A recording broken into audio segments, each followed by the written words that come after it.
Jerônimo Savonarola, o precursor da Grande Reforma, 1452-1498. O povo de toda a Itália afluía em número sempre crescente a Florença. A famosa Catedral do Duomo não mais comportava as enormes multidões. O pregador Jerônimo Savonarola, abrasado com o fogo do Espírito Santo e sentindo a iminência do julgamento de Deus, trovejava contra o vício, o crime e a corrupção desenfreada na própria igreja. Como resultado, o povo abandonou a leitura das publicações torpes e mundanas para ler os sermões do ardente pregador. Deixou os cânticos das ruas para cantar os hinos de Deus. Em Florença, as crianças fizeram procissões, coletando as máscaras carnavalescas, os livros obscenos e todos os objetos supérfluos que serviam à vaidade. Com isso, formaram em praça pública uma pirâmide de 20 metros de altura e atearam-lhe fogo. Enquanto o monte ardia, o povo cantava hinos e os sinos da cidade dobravam em sinal de vitória. Se o ambiente político fosse o mesmo que depois veio a ser na Alemanha, o intrépido e devoto Jerônimo Savonarola teria sido o instrumento usado para iniciar a Grande Reforma em vez de Martinho Lutero. Apesar de tudo, Savonarola tornou-se um dos ousados e fiéis arautos que conduziram o povo à fonte pura e às verdades apostólicas registradas nas Sagradas Escrituras. Jerônimo era o terceiro dos 7 filhos da família. Nasceu de pais cultos e mundanos, mas de grande influência. Seu avô paterno era um famoso médico na corte do Duque de Ferrara, e os pais de Jerônimo planejavam que o filho ocupasse o lugar do avô. No colégio, era aluno esmerado, mas os estudos da filosofia de Platão e de Aristóteles deixaram-lhe a alma sequiosa. Foram, sem dúvida, os escritos de Tomás de Aquino que mais o influenciaram, a não ser as próprias Escrituras, a entregar inteiramente o coração e a vida a Deus. Quando ainda menino, tinha o costume de orar, e ao crescer, o seu ardor em orar e jejuar aumentou. Passava horas seguidas em oração. A decadência da igreja, cheia de toda qualidade de vício e pecado, e ainda o luxo e a ostentação dos ricos, em contraste com a profunda pobreza dos pobres, magoavam-lhe o coração.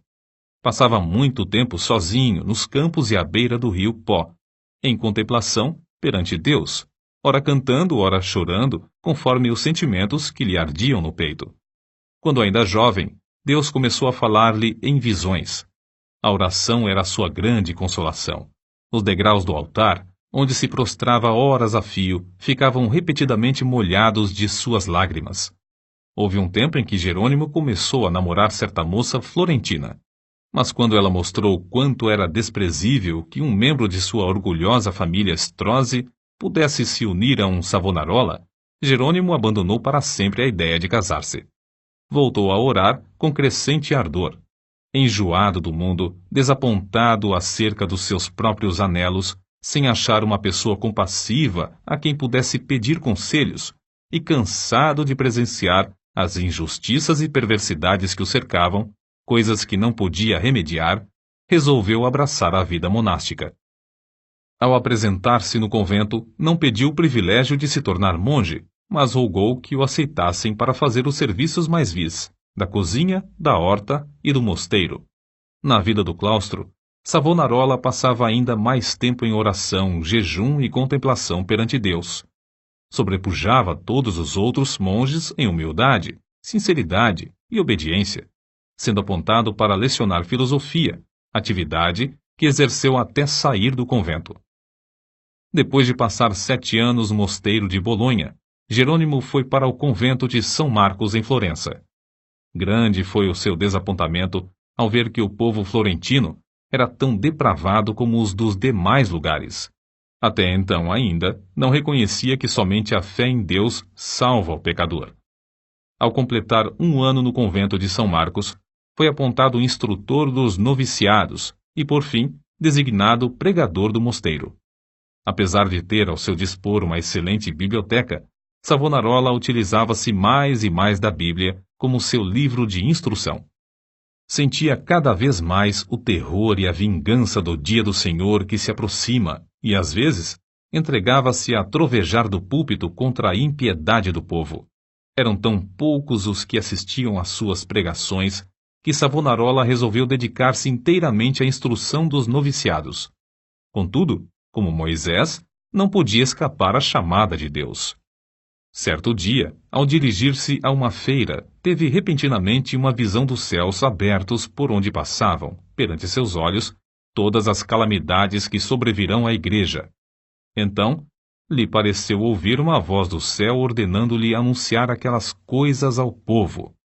Convicto de que a visão era do Senhor, começou novamente a pregar com voz de trovão. Sob a nova unção do Espírito Santo, a sua condenação ao pecado era feita com tanto ímpeto que muitos dos ouvintes, ao fim da prédica, saíam andando atordoados, sem falar, nas ruas. Era coisa comum, durante seus sermões, homens e mulheres de todas as idades e de todas as classes romperem em veemente choro. O ardor de Savonarola na oração aumentava dia após dia, e sua fé crescia na mesma proporção. Frequentemente, ao orar, caía em êxtase. Certa vez, enquanto sentado no púlpito, sobreveio-lhe uma visão durante a qual ficou imóvel por 5 horas. Nesse período, todos os presentes à igreja contemplaram o rosto do pregador brilhando. Em toda a parte onde Savonarola ministrava, seus sermões contra o pecado produziam profundo terror. Os homens mais cultos começaram então a assistir às pregações em Florença. Foi necessário realizar as reuniões na Duomo, onde continuou a pregar durante 8 anos. O povo se levantava à meia-noite e esperava na rua até a hora de abrir a catedral. O corrupto regente de Florença, Lorenzo Médici, experimentou todas as formas de abordagem, a bajulação, as peitas, as ameaças e os rogos, para induzir Savonarola a desistir de pregar contra o pecado, especialmente contra a perversidade do regente.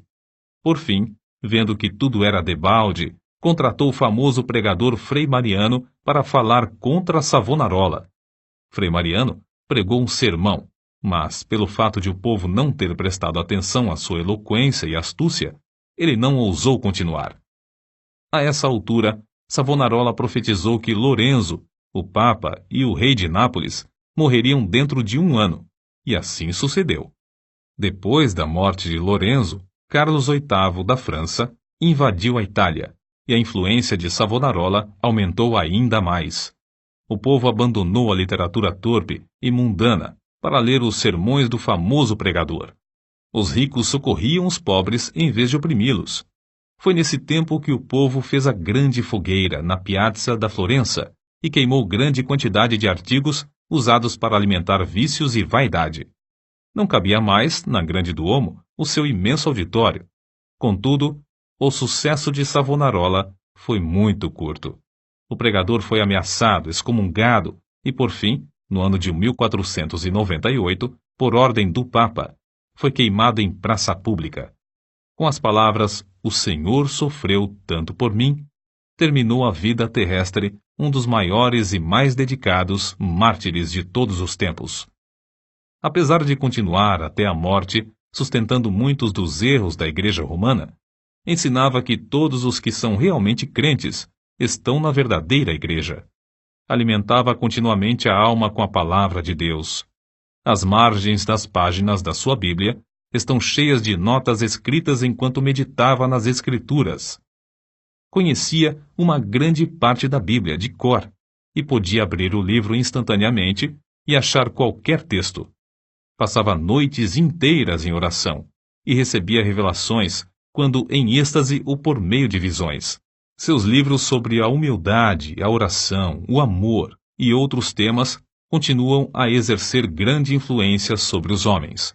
Destruíram o corpo desse precursor da grande reforma, mas não puderam apagar as verdades que Deus, por seu intermédio, gravou no coração do povo.